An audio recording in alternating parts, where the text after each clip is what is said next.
Un gigante ahogado en su propia deuda. Esta es la descripción que muchos hacen de los Estados Unidos. La principal potencia económica tiene una deuda de un 124% del PIB. Si queréis ponerlo con números, hablamos de que esta deuda supera los 30 billones de dólares. Paréntesis aquí que me habéis acribillado con este tema en el otro vídeo. Billones en Europa son trillones en América. Bien.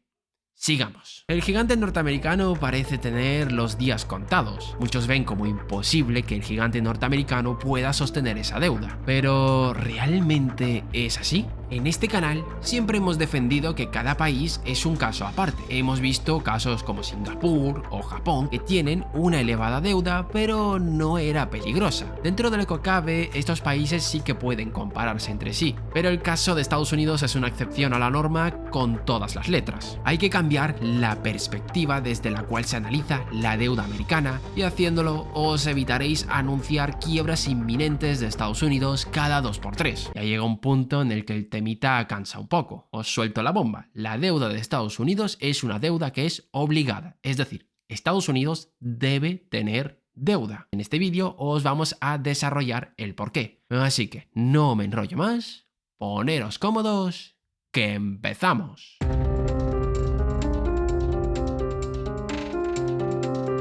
Una cifra de más de 30 billones escapa completamente a las escalas que manejamos en nuestro día a día. Pocos pueden imaginar lo que puede suponer deber tanta cantidad. Así que lo primero que tenemos que hacer es preguntarnos cómo tenemos que medirla. La deuda. Esta cifra es muy alta y es lo que se conoce como deuda bruta. Sumamos toda la deuda que tiene el gobierno norteamericano y listo. El problema es que esta cifra nos dice bastante poco sobre la sostenibilidad de esta deuda. Habría que comparar esta cifra con los ingresos que tiene el país, en este caso el PIB. En el año 1946, después de la Segunda Guerra Mundial, la deuda bruta de los Estados Unidos era de 246.000 millones de dólares, que parece una cifra muy alta, lo sé, pero hoy en día esto sería una cifra irrisoria que no representaría ni el 1% del PIB, pero en aquel entonces representaba más del 100% del PIB. Por esto, el indicador de deuda que casi siempre vemos en los telediarios es aquel que pone la deuda en proporción al PIB del país. Y como hemos dicho al principio, Estados Unidos tiene una deuda en proporción al PIB de un 124%. Y aunque sea mejor medida que la conocida como deuda bruta, tampoco nos da demasiada información sobre la sostenibilidad de esta deuda, que es lo que importa al final. Un mejor indicador es la conocida como deuda en manos del público. Este indicador excluye la conocida como deuda intergubernamental, es decir, no tiene en cuenta la deuda que tiene el gobierno con el propio gobierno, porque al final esa deuda será un ingreso del gobierno en otra parte y no tiene ningún efecto. Es un simple apunte contable para rastrear cómo se mueve el dinero de un lado a otro. Ojo, estamos hablando de sostenibilidad de la deuda, no de los efectos que puede tener sobre la economía, que eso es otra cosa. En las grandes empresas con múltiples departamentos puede existir deuda interna. El departamento de producción le pide prestado al departamento comercial, hay una deuda por ahí, pero que está dentro de la propia empresa. Simplemente se ha movido el dinero de un sitio a otro y ya está. Y cuando el departamento pague esa deuda, tampoco cambiará nada. No habrá ningún incremento de la riqueza. Vale, muy bien, pero ¿cuánto es esa deuda en manos del público? En el 2022 fue de un 97% respecto al PIB. Es decir, le quita casi un 30%. Es un buen mordisco y no es el caso más exagerado. ¿Os acordáis del vídeo de Japón? Si no lo habéis visto, lo tenéis en la descripción. En Japón esa deuda representa más de un 100% del PIB. Así que, primer paso, medir bien la deuda. Segundo paso, ¿a quién le debe Estados Unidos?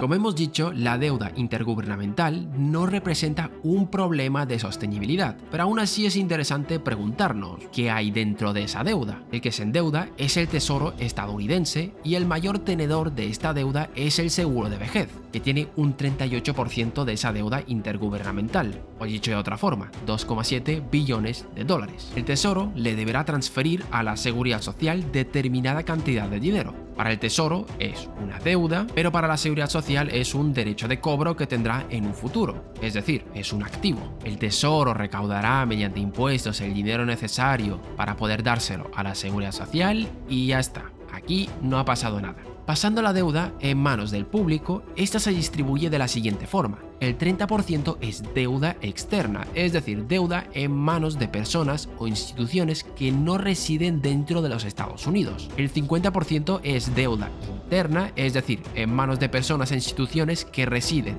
dentro de los Estados Unidos, y un 20% lo tiene la Reserva Federal de los Estados Unidos. En este último punto a algunos se le habrá encendido la bombilla, pero ¿la Reserva Federal no es parte del gobierno? No, está el gobierno y está la Reserva Federal, son dos cosas diferentes. Vale, la Reserva Federal está claro quién tiene la deuda, y el resto, ¿quién le presta a los Estados Unidos? Empecemos con la deuda interna. En diciembre del año 2022, esta ascendió a los 17,3 billones de dólares, de los cuales 9 billones estaban en manos de la Reserva Federal y los 8,3 restantes lo compran bancos comerciales, compañías de seguros, otras corporaciones e individuos y gobiernos estatales y locales. Estos últimos no deberían estar dentro de la deuda intergubernamental. Por cuestiones jurídicas y financieras, no. Es algo así como la Reserva Federal, se contabilizan aparte. No quiero meterme en este tema porque es un lío. Y en cuanto a la deuda externa, como ya hemos dicho, representa el 30% de la deuda en manos del público y proviene de una combinación de individuos, empresas y gobiernos extranjeros que suman en total 8 billones de dólares. ¿Y quién lo tiene? La mayor parte, el 14% o 1,1 billones de dólares, lo tiene Japón. El 12%, es decir, 800.000 millones, lo tiene China, y van siguiendo más países. Si juntamos la zona euro como país, sería el país con más deuda americana. Pero bueno, un detalle. Y para seguir desagregando, el 54% de esta deuda externa está en manos de gobiernos y el otro 46% está en manos del sector privado. Bien, ya sabemos cómo medir la deuda y a quién le debe el gobierno de los Estados Unidos y las cantidades que son. Ahora viene lo bueno. ¿Para qué se pide deuda americana?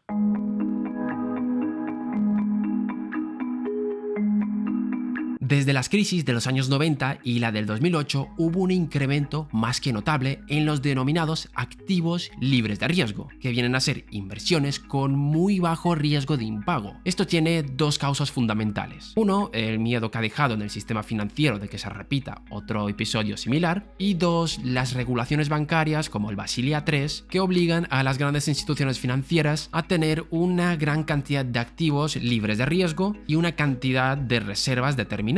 Todo ello para que su balance sea más seguro. Como muchos sabemos, el dólar es la moneda de reserva internacional. Y sé que me repito más que el ajo con este tema, pero si no lo digo, el vídeo se va a quedar un poco cojo. La moneda de reserva internacional es la moneda que tiene la mayor liquidez del mercado. Es decir, vaya donde vaya, me aceptarán el pago en esta moneda. ¿Y qué propiedades debe tener esa moneda de reserva? En primer lugar, que su valor no se altere de forma brusca en un corto plazo. El dólar va perdiendo valor, concretamente un 2% anual, pero es una caída controlada y hay formas de protegerte contra esta inflación. En segundo lugar, que sea libremente convertible, es decir, que puedas comprarla y venderla sin restricciones. Por último, debe tener una oferta abundante, es decir, que siempre se pueda conseguir. El oro, por ejemplo, incumplía esta última característica y por eso generaba un montón de problemas en el comercio internacional, ya que no podía alterar su oferta. El dólar cumple con las tres características y ofrece esos servicios de liquidez que demanda el mercado. Por eso muchas empresas y gobiernos quieren tener dólares en sus reservas porque saben que serán aceptados vayan donde vayan, ya sea para poder comprar algo en el extranjero o para pagar la deuda que tengan. Y los bonos americanos son una forma de proporcionar esos dólares. Dentro de bono americano estamos metiendo todo instrumento que emita el tesoro, tanto letras como bonos o cualquier otro que se os venga a la mente. Lo juntamos todo en una palabra para evitar líos. La forma de emitirlos es mediante una subasta. El tesoro anuncia que habrá una emisión de bonos y hay dos tipos de emisión. Los bonos no competitivos, que son aquellos que tienen un precio fijo. El tesoro dicen,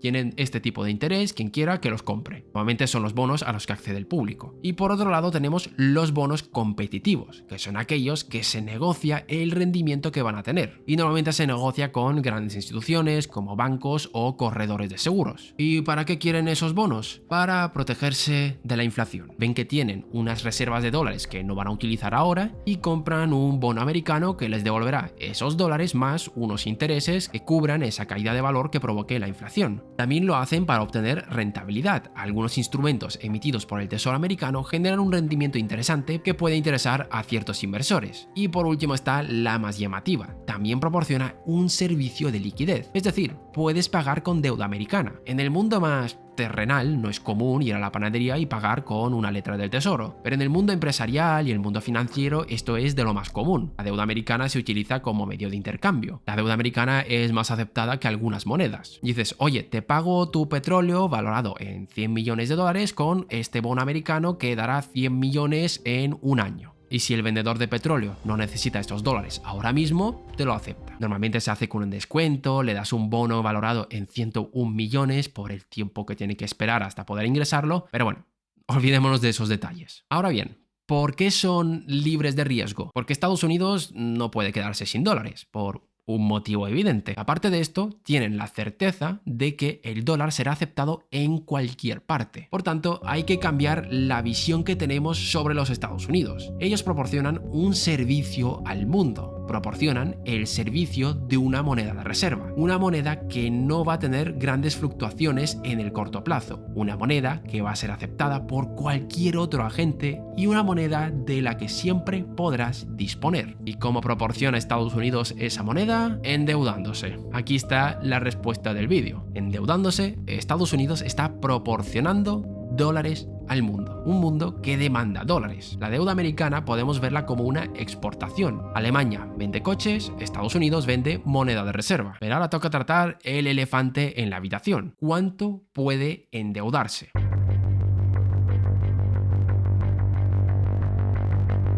No hay un límite como tal para la deuda americana, no hay un valor exacto. Según una estimación de la Universidad Penn Wharton, el límite estaría sobre el 200% del PIB. Puede ser una aproximación, pero sigue sin ayudar demasiado. No se trata de un límite puntual. El límite lo impone el momento en el que el dólar deje de ofrecer los servicios de una moneda de reserva. Dicho de forma técnica, el límite lo impone el match entre oferta y demanda de deuda pública. Me explico. A medida que crecen las economías, se demanda una mayor cantidad de activos líquidos, es decir, de dinero. Se crean más empresas, se tiene que pagar mayores salarios, se compra y se vende más en el extranjero. Todo esto hace que se incremente la demanda de moneda de reserva y de activos seguros. En este caso estamos hablando de dólares. A medida que crecen los países, le dicen a los Estados Unidos, necesito más dólares. Y Estados Unidos se los da. Antes de hacer eso, ese país que está creciendo debe conseguir algunos dólares en el extranjero. Por ejemplo, vendiendo sus productos en dólares, consiguiendo algunas reservas. Con esas reservas compra deuda americana que le dará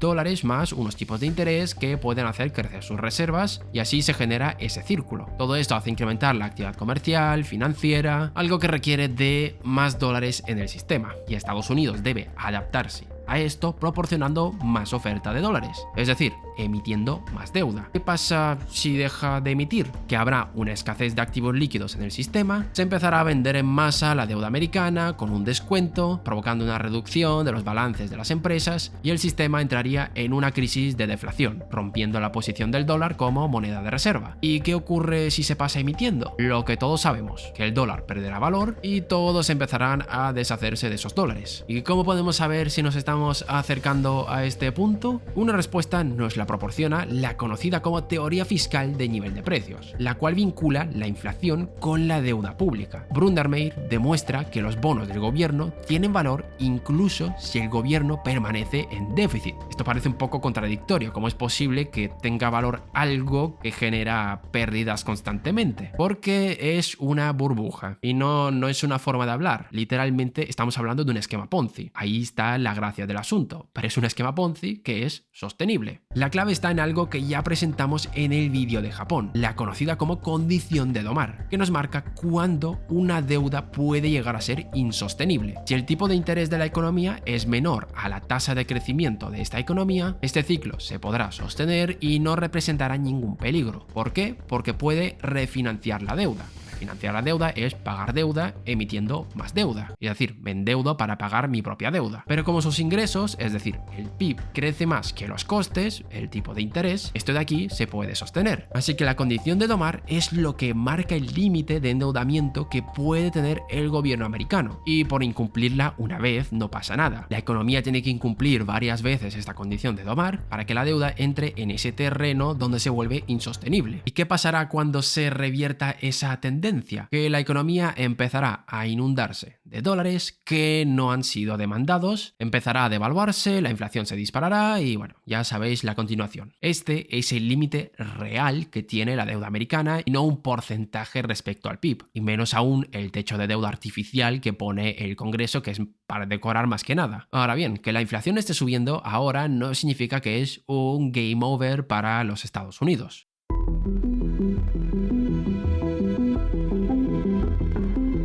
Para empezar, Estados Unidos no paga toda su deuda mediante emisión de dinero nuevo. El gobierno también tiene ingresos como la recaudación de impuestos. También puede tener ingresos de préstamos que haga a otros agentes. Y si llega a ese escenario insostenible, aún no es el fin de la partida. Tiene muchas opciones para revertir esa tendencia antes de anunciar el apocalipsis financiero, como subir los impuestos o bajar el gasto público, recortando pensiones, por ejemplo. Así que no.